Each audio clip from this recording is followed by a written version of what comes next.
Sortu zenetik, Europar Batasunak ez du inoiz ere hain une delikaturik ezagutu. Europako Alderdi Demokratikoak sistema politiko berri bat nahi eta inspiratu behar du, Europa bide onera eramateko. Gutxi araututako globalizazioa, migrazio fluxuen kudeak eta kaotikoa, muturreko indarrek eta gaur egungo osasun krisia, mehatxu larriak dira gure herriarentzat. Klima aldaketa errealitate bat den bitartean, Europako herritarren eta erakunden arteko aldea gero eta gehiago handitzen ari da, Europaren sortzaileen nahien aurka. Hau guztia ez da mehatxu bat, etorkizuneko belaunaldientzako bakarrik. Jadanik guri eragiten digu. Ekimena hartu behar dugu.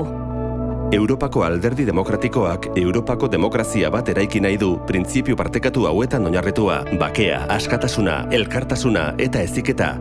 Hau berretsi nahi dugu.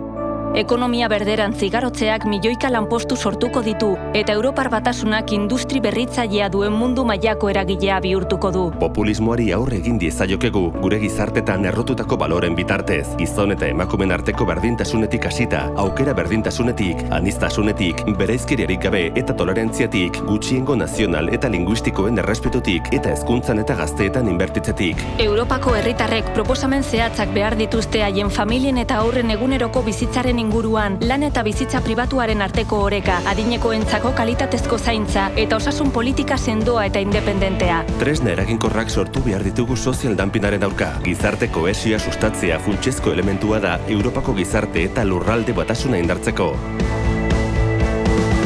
Europako herritarrak baztertuak izan dira Europaren diseinuan eta ikuspegian. Hala ere Europa ezin da izan herritarrik gabe.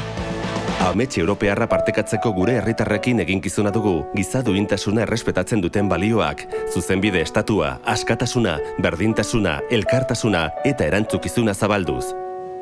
Demokratak ekimena hartzeko unea iritsi da. EADak erronka onartzen du. Gure aburuz, Europar Batasuna berreraikitzeko momentua da.